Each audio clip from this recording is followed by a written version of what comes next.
S'engager, le thème du festival Chemin Faisant 2023 à Chamonix-Mont-Blanc. Quelques mots de Patrick Vivray. Edgar Morin dit toujours il y a trois principes d'espérance et le premier est l'improbable, donc tout est envisageable.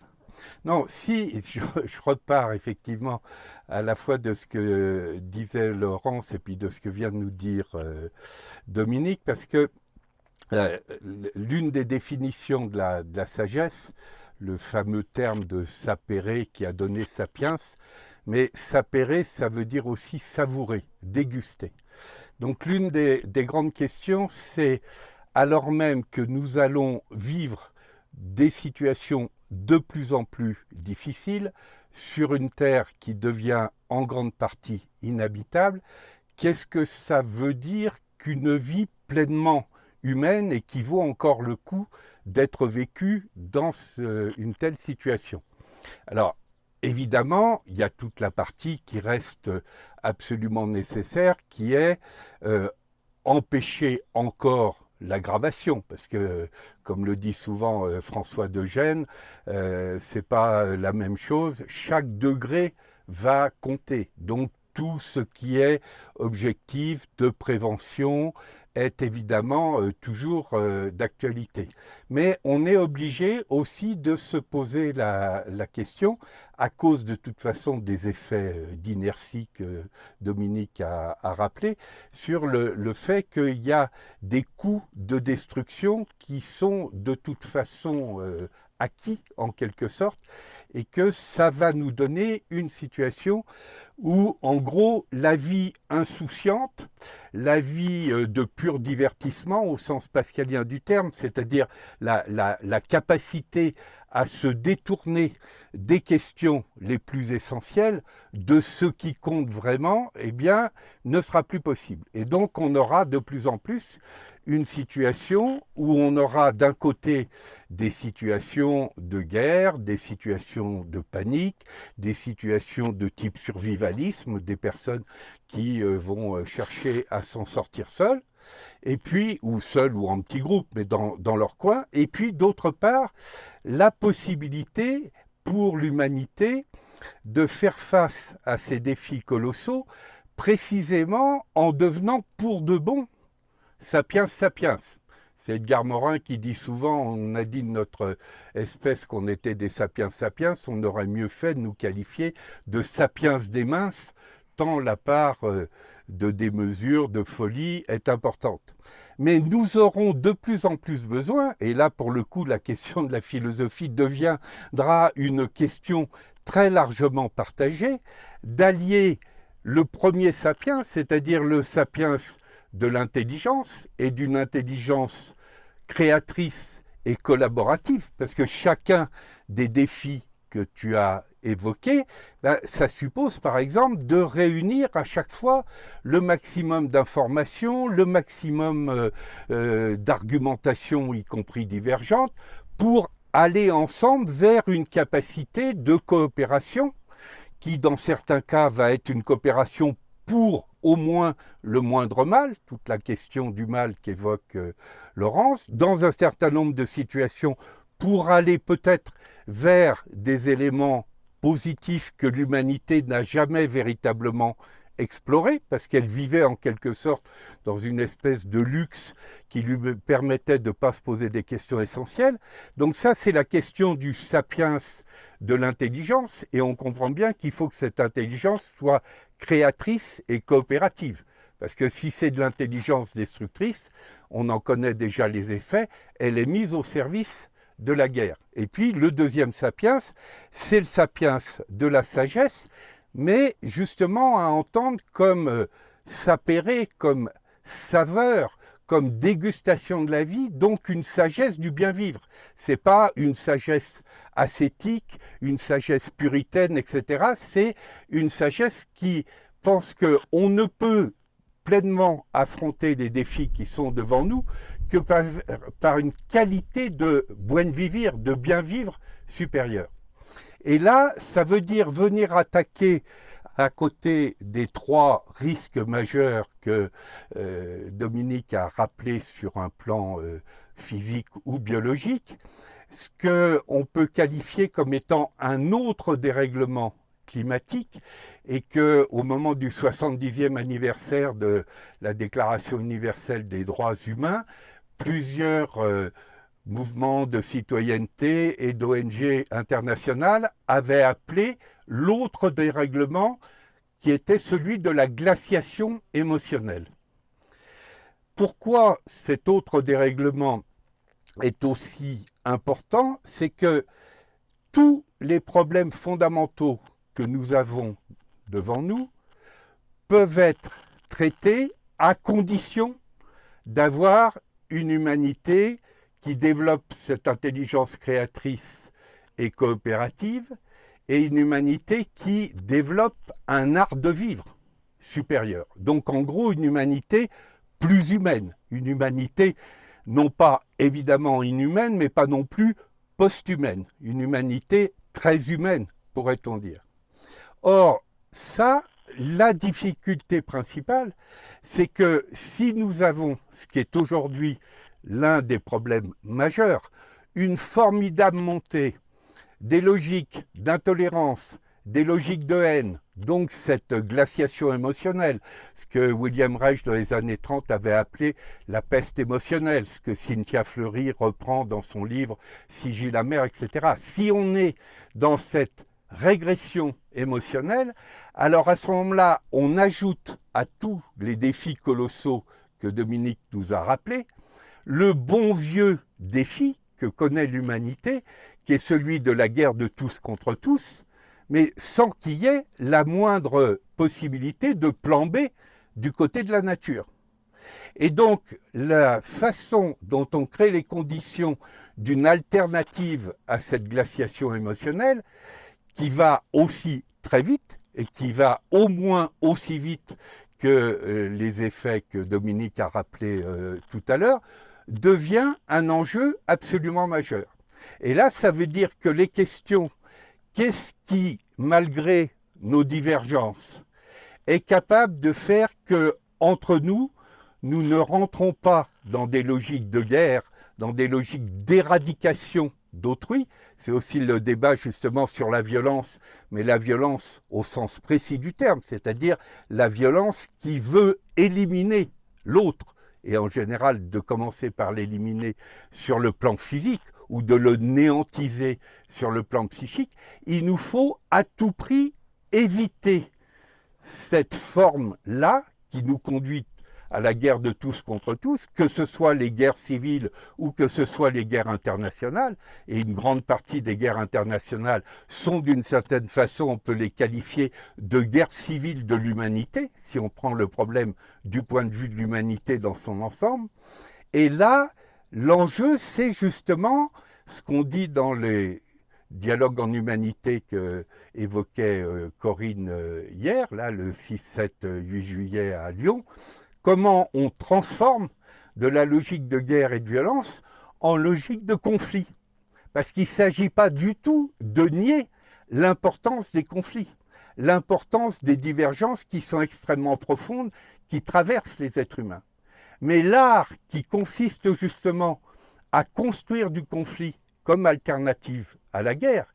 et à l'intérieur même de ce qu'on peut appeler une grande alliance des forces de vie qui heureusement potentiellement existe,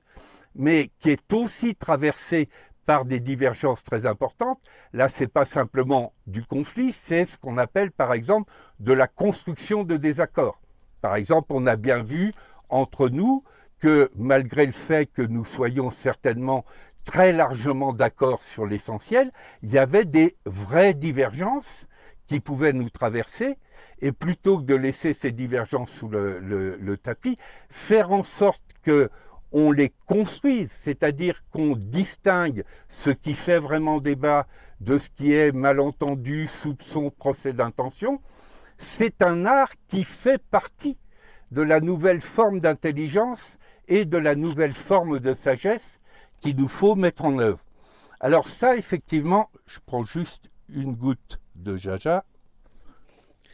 c'est cette progression vers une qualité supérieure d'humanité. Et quand je dis qualité supérieure d'humanité, vous avez bien remarqué que À aucun moment je parle ni d'homme ou d'humanité augmentée, ni de surhomme ou de surhumain, etc. C'est-à-dire la caractéristique de ce que j'évoque sous le terme de métamorphose très humaine, et je vais redire juste un mot en conclusion sur cette approche en termes de métamorphose, c'est effectivement de lutter à la fois contre tout ce qui est de l'ordre de l'inhumanité, et là pour le coup c'est un vieux combat dans l'histoire de l'humanité, mais qui est un combat à redoubler, parce que justement dans les défis qu'évoquait Dominique, l'un des risques c'est la guerre de tous contre tous, et par conséquent des régressions inhumaines. Donc ça c'est évidemment une alternative à l'inhumanité, mais c'est aussi une alternative à la post-humanité. C'est-à-dire toutes les représentations qui sont véhiculées par des courants tels que le transhumanisme, qui fondamentalement désespèrent de l'humanité et ont comme projet, au fond, de sortir de l'humanité elle-même, y compris sur les deux éléments les plus radicaux de ce qui constitue l'être humain, à savoir qu'on n'est pas des produits que l'on vend et que l'on achète, mais on est des êtres qui sont nés, et le seul fait de dire « nous sommes nés » et nous sommes nés parce que d'autres êtres humains ont eu le désir, même si à certains égards ce désir pouvait être purement érotique, mais un désir de faire l'amour, et que c'est parce qu'il y a des humains qui font l'amour que nous sommes nés, et nous sommes nés gratuitement. Et donc, préserver les conditions de la naissance d'un côté et préserver ce qui peut paraître plus paradoxal, l'autre bout de la chaîne, qui est de considérer que nous ne voulons pas mettre fin à la mort. C'est pour ça que je faisais le petit test hier de poser la question « Qui d'entre vous pense ne pas mourir ?» et qu'on voyait qu'il y avait finalement très peu de mains qui se levaient. Et même après, qui d'entre vous souhaite ne jamais mourir, on voit bien que la préservation de la mort est paradoxalement un élément de ce qui fait la saveur de l'humanité. Ça rejoint aussi la belle nouvelle que nous évoquait Belinda à propos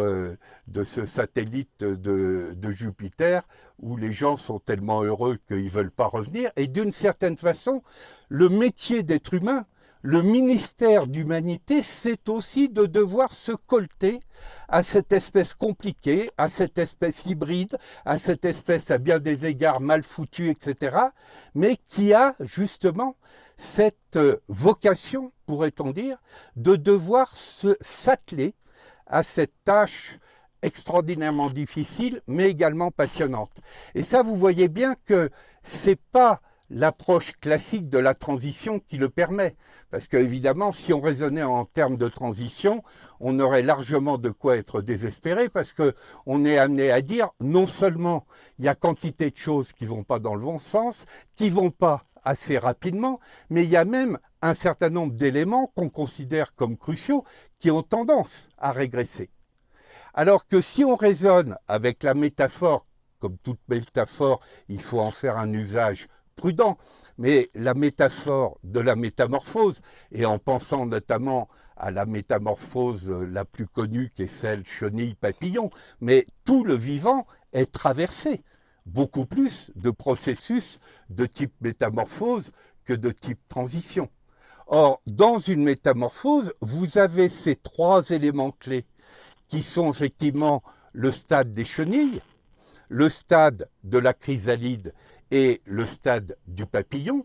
Et ce qui est intéressant, c'est qu'à bien des égards, du point de vue de la chenille, le papillon, c'est effectivement la fin de son monde, et même la fin du monde, si on raisonne simplement du point de vue de la chenille. Et donc, à bien des égards, nous vivons ce temps des chenilles. C'est-à-dire que toutes les logiques de rétractation, de peur, d'aquabonisme, de désespoir, tous les éléments qu'on peut évoquer et qui font qu'au lieu de s'atteler par intelligence et par sagesse aux questions que l'on vient d'évoquer, évidemment, du point de vue de la chenille, on est complètement dans la rétractation. Seulement, évidemment, si on reste au stade de la chenille, là, on est sûr qu'on va complètement vers des logiques d'impasse, vers des logiques de meurtre. Et donc, la grande affaire, c'est comment repérer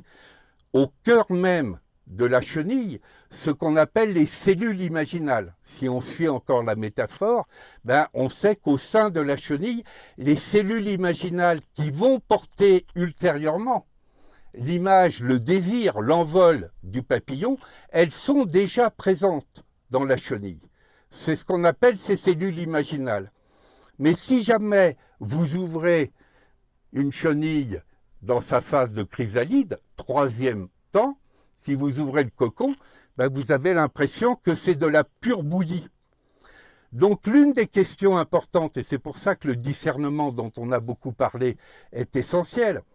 c'est qu'aller repérer à la fois ce qui fait chenille, les raisons des peurs, des rétractations, des dénis, etc. Mais aussi aller repérer ces cellules imaginales qui peuvent nous permettre d'aller vers cette humanité plus humaine, vers l'équivalent de cet envol du papillon. Ça, c'est un formidable enjeu.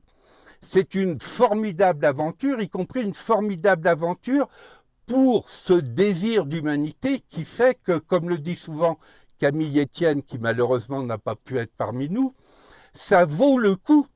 de continuer à faire l'amour pour continuer à faire des enfants et des enfants en pleine conscience qui seront eux-mêmes capables de transmettre ce désir d'humanité. Voilà pourquoi, au total, j'ai un propos que l'on peut qualifier de plus optimiste, mais qui n'est pas du tout contradictoire avec la nécessaire lucidité sur les risques qu'a rappelé Dominique, mais qui permet, comme le disait Gramsci et son compère Romain Rolland, d'associer le pessimisme de l'intelligence à l'optimisme de la volonté. Voilà.